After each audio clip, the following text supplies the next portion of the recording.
What comes next in the sequence? 2, 4, 6, 8.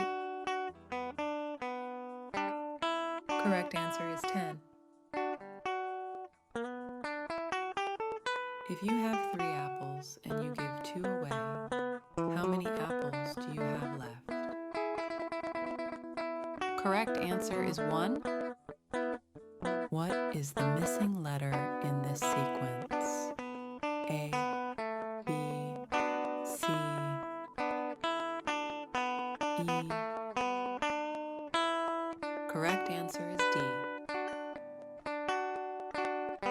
How many sides does a triangle have? Correct answer is 3.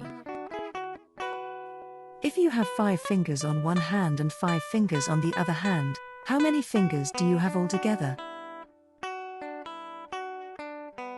The answer is 10.